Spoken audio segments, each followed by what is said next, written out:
Hello, everyone, and good morning.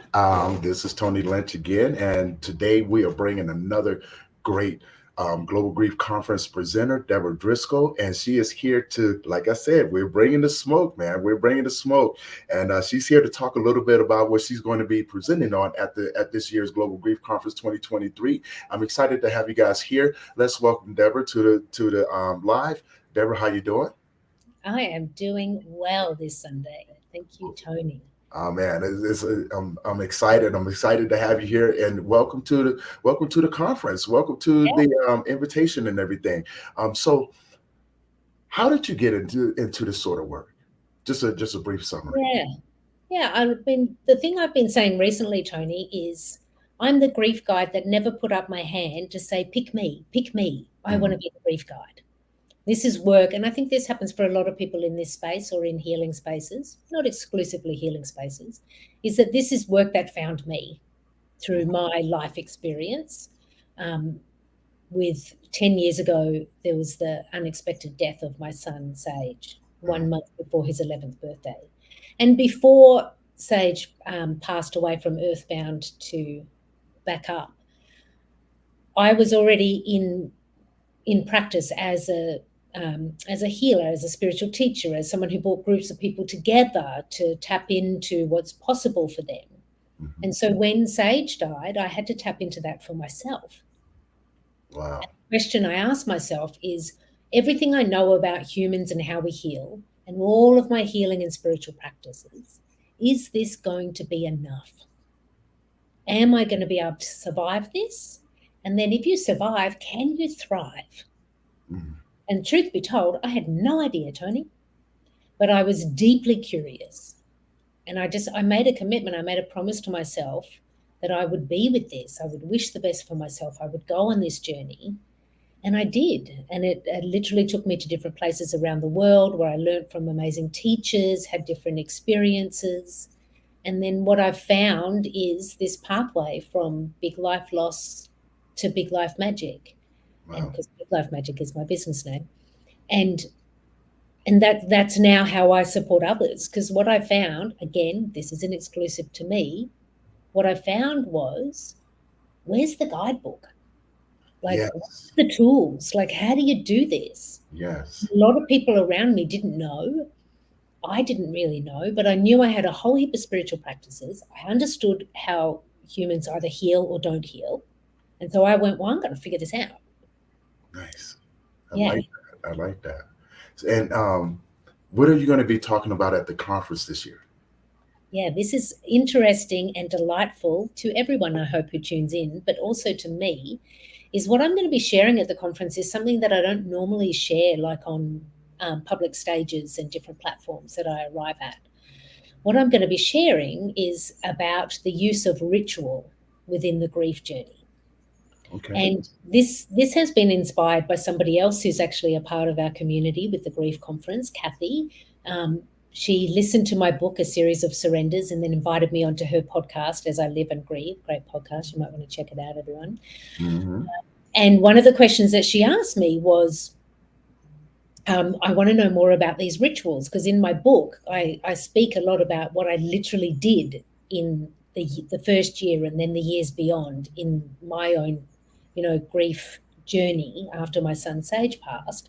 And there's all these different ways that I approached it depending on where I was at in the journey. And I loved it because not many people ask me that question. Wow. And so we explored like this use of ritual. And this is a huge part of what I do when I'm working one on one with people or in groups with people. Mhm. But as shared, this is the first time that I'm going to be bringing it to like a bigger global stage. What a Yes. Yes. delight. And also, I'm scheduled to present on the first day, on the Friday, and it's in the morning. And so, welcome everyone. You're going to come meet me, and we're going to go through some morning ritual practices with like, how can you start your day if you're heartbroken, if grief is sitting with you, if starting a new day is not the easiest thing to do and you wish you didn't have to do it. Right. Yeah. How can you support yourself in that? So I'll be taking everyone through a ritual, or you might want to see it like as a practice. Like, what do I do? and then also sharing some other ways that you can approach ritual or practice, or like what I like to say to people I work with, the scaffolding that's going to hold up your journey. Right. I love that. I definitely love that because I know, just like yourself, I experienced the loss of my son as well. And as I can only speak from from my perspective, which is a male's perspective, I didn't know anything about rituals or anything like that. It was something that I had to develop over time, going through the struggles and things like that. So I'm really, really excited to hear about these rituals and things like that because I wish there was someone like you around when I lost my son as well. Yes, and now don't get me wrong, I do appreciate the journey of my grief journey, because Mm, it did teach me a lot. But you know, having someone there to help guide you is huge and things like that. And that's why I'm excited, because I don't think people understand how important having certain rituals can be in that journey. absolutely. And the thing about ritual, because I also just want to like demystify or debunk ritual in itself. Like ritual is something that you do that supports you that you can repeat. Right. Yes. So a lot of people will see ritual as like, okay, suddenly I have to get the candles out and start burning something and chanting. Or some people will, have an experience around ritual is a part of my religious practice or Hmm. whatever their approach is. But the way I approach ritual is exactly like that. It's something that is accessible to you, that supports you, that you can repeat. Right. And it Right. can be quite simple or you can get quite elaborate with it. Because I am a magic weaver that works up in the woo, like some people like to call it. Yes. Yes. Have my connection through intuition and my own heart to spiritual practice. And what I do with that is I bring it down to earth. I'm a very grounded, practical person. I like to tell people the how. Nice. Like, I think, in the grief space, there's everyone here. So you just have to sit with it. You just have to Mhm. be with the grief. And I'm like, well, that's really uncomfortable. And so Yes. you're going to have to support me with how to do that. Very nice. Very nice. And Right? you've been doing podcasts and things like that. I've for you guys who haven't heard a podcast or heard a book, go check it out. Her podcast that she did with Debra D is amazing. She goes through these things and things like that. So go check it out on Unplugged Grief Ministries, which is hosted by Debra D. Bird, and she's also is going to be a presenter as well. Yeah. Now, what time are you going to be presenting on Friday morning? Because I think this is amazing to start off your day like that. Yeah. Yeah. So I'll actually be in New York on the day of the conference opening. So Hmm. it's Eastern Standard Time and it's 9 a.m. Eastern Standard Time, Okay, okay, wherever you are in the globe.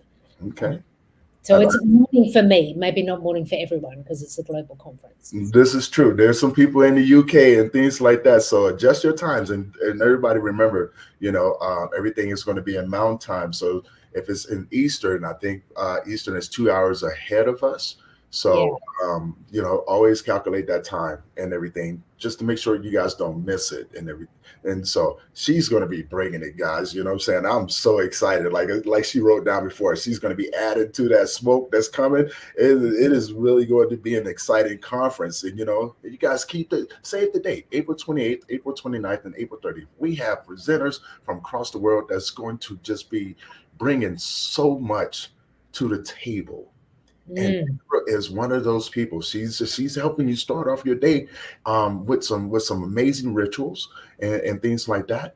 So for those who are going to be watching, what can they expect to take away from your presentation? The first thing I want to say, because it's what kind of like had a little beat in my heart when you asked me that, Tony, is Mm, comfort.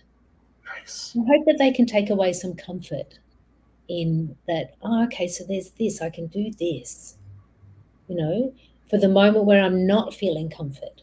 What can I do? Yes. So I'm hoping comfort, you know. And then for the people who do connect in, I've also got, different um, more than one. Like we'll do a morning ritual, a morning practice together, but I'm going to give, more than one, a couple of options. So you Okay. might also, someone might also walk away with like, okay, so well, I've got a couple of new tools to experiment with. Mm-hmm. Because the thing I believe about ritual or working with any kind of practice, whether it's a spiritual practice or just a mindfulness practice, whatever it may be, is it has to make sense to you. You have to have a connection to it. It has to feel right for you to do Very for true. it to actually be something that you will repeat, that will support you. So, I don't believe in the one hit wonder. I don't believe you have to do it the Deb D way. I will often give people more than one option and say, explore, experiment, be playful with what's possible, you know. And Yeah. then the other thing that I'm going to be sharing with everyone who tunes in to the conference, whether you are with me or in any other way, is there is a special meditation that I have recorded, which isn't on my YouTube channel. It's a meditation which is available to people who are either engaging in my work in some way or listening or reading my book. And it's a meditation called Embraced by Grief. So for me, a part of my grief journey, Tony, it was probably about the third, going into the fourth year after my son's death. Mm-hmm. I started to make friends with grief. Ooh. I was like, I need to stop, like, making this a relationship that is abrasive or hurtful or like all the things that I was doing. Right. And blessed me for giving me for every step of that journey. But I got to this point where I was like, what about if I just actually stop and listen? Mm. What is grief trying to tell me? What am I missing? What's possible here? Right. And when I did, what I found, and this is something again, this works for me, it's not going to work for everyone. What I found, which really worked for me, is grief became a character, which Nice. means it wasn't here in my heart. Grief was there. So I could have a relationship with grief. And Right. for me, grief is a big, beautiful angel, Mm. big black wings.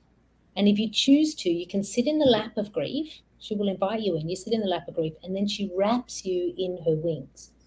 Yes. And then from inside there, in the lap of grief, wrapped in that safety, grief then whispers to you how you can heart repair, what the lessons are, how you can be with this, what the next step is in that intimate space when you're embraced by grief. And so this is something that I used in my journey, which it was exquisite, Tony. That's what I say. Yes. Like when I started to make friends and then learn with and be with grief, I just felt this like new lightness in my journey, and also not only lightness, but this new depth in what my heart was learning. Yes. And so my desire is that other people do that, sit in the lap of grief. And so I've made this special meditation called Embraced by Grief, where I literally guide you into the lab and then the wings come in. So that's available. That's going to be available to everyone because, meditation is also, you could see it as a ritual. Yes. You can repeat, it supports you, gives you some structure. See, I love that. I got goosebumps when you were saying that, when you said, grief is your friend, it's this beautiful journey. I have to say, man, I did not start to develop that relationship with it until probably maybe 3 years after. Mm. But that was after, the loss of my son, and then 2 years later, the loss of my mother, and then, having to go through um, this whirlwind of emotions that I never ever addressed before. And like you said, and I love that you said this, I began to develop this relationship with it. It became Mm. my mentor. It began to teach me and guide me, and walk me through. It taught me how to listen to not only, what my heart was going through, but listen to what was going on in my mind as well. And I began to lean into it. And like you said, I began to, on those hard days, I began to just sit with it, and it comforted me. you know Yeah. and it's so, oh my God, see, I could go on forever about this with you. Like, I think it's inspiring to, like, for the people who are either earlier in their grief journey Mm, or who haven't quite surrendered a part of this relationship with grief, Right. both you and I saying like how exquisitely beautiful it is Yes. when you actually can sit with the grief and what you learn about yourself and about how our hearts mend and how we love. You know, Yes. it's like it is really such a beautiful journey. And also, it's not the sugar on top. You know, it's not like I say this a lot in the work that I do is like the second we seek the sugar on top, we're missing the point. Right. The sugar on top is like, I just wanted to feel better. Yes. You know, so I'm going to do this. I'm just going to feel better. Like you and Yes. I arrived there at about the 3 going on 4 year mark because we went through the bit that's not sugary or sweet Yes. or comfortable, you know, and everyone's going to have their own journey because they're all unique. But I Hmm. think it also supports people when they can know I may not be there now, but that's possible for me further down the pathway. Mm. You I know? definitely like that. No. Yeah, yeah. I mean, I say grief is never invited to the party, never on the guest list, Hmm. but she should be. Yes. I believe it's a part. It's a part of our human lives. Part of our human lives, and we're What to experience. conditioned. We're conditioned to push it away with like, no, you can't come to my life party. You Wow. know, like, no, you can't. You're not on the guest list. I don't want you here. No Right. RSVP, please, grief. You know, and it's just like, oh, okay, what's possible for us if we actually just like grief is there as well as anger, as well as joy, love, fear, Mm. All of all those of things. it, Yeah. all Definitely a all of part of those an things. experience. I love that. I definitely love that. So, if you had any words for anyone tuning in right now, or who will be viewing this a little bit later in the day, what would you tell them? Something that's been coming up in the last week or so with people I've been speaking to and different platforms I've been speaking on, work people I've been working with, is this one sentence, which I hear a lot. Hmm.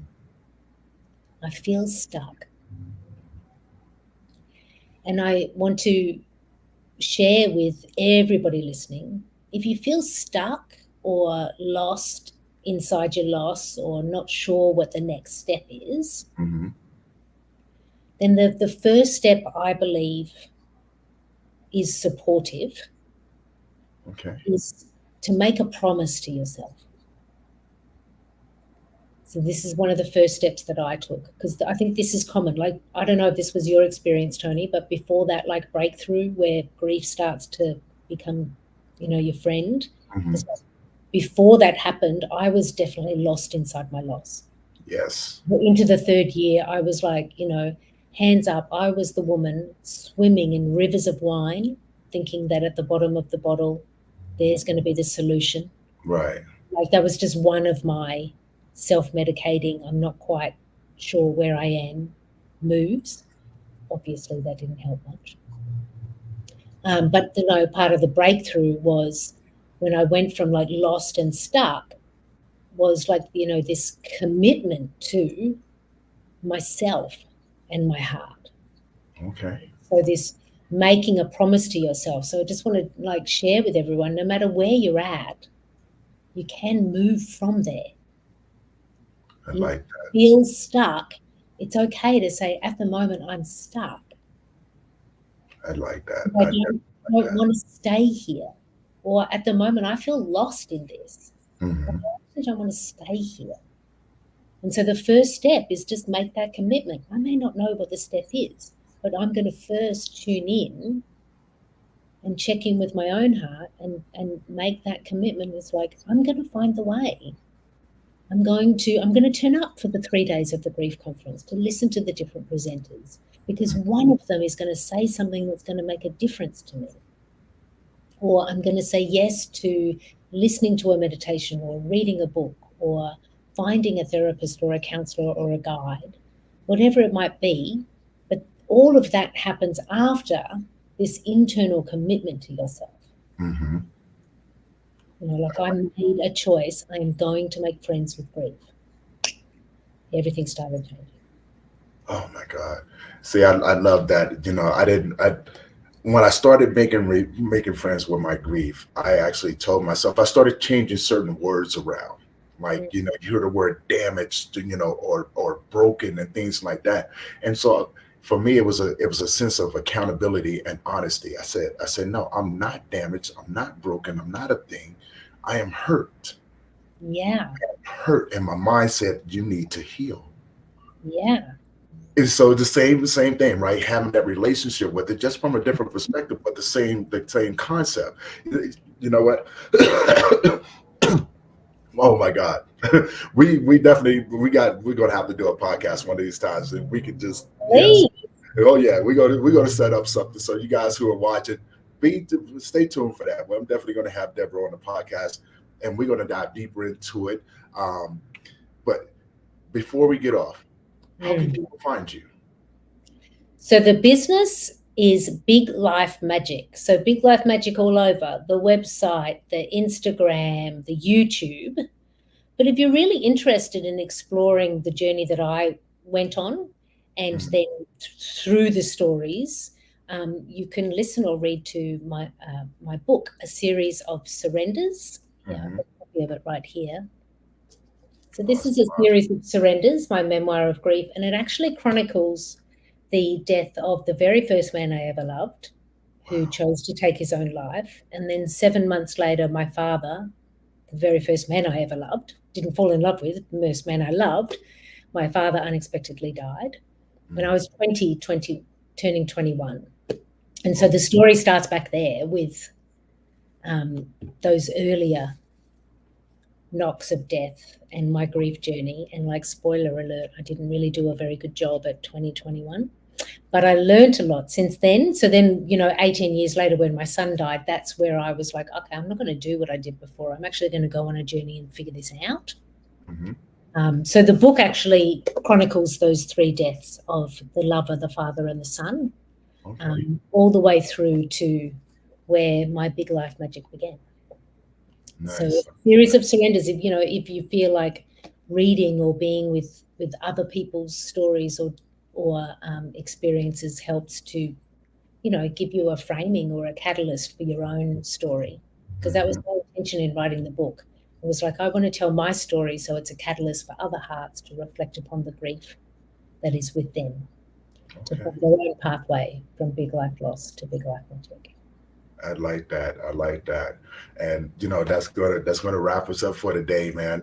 Deborah, thank you for coming in. For those who are gonna be tuning in, go check her out, please. You know what I'm saying? Check out her YouTube, get her book. She's man, this woman is amazing. Like I said, she's bringing the smoke, you guys. You know what I'm saying? So something to be excited about.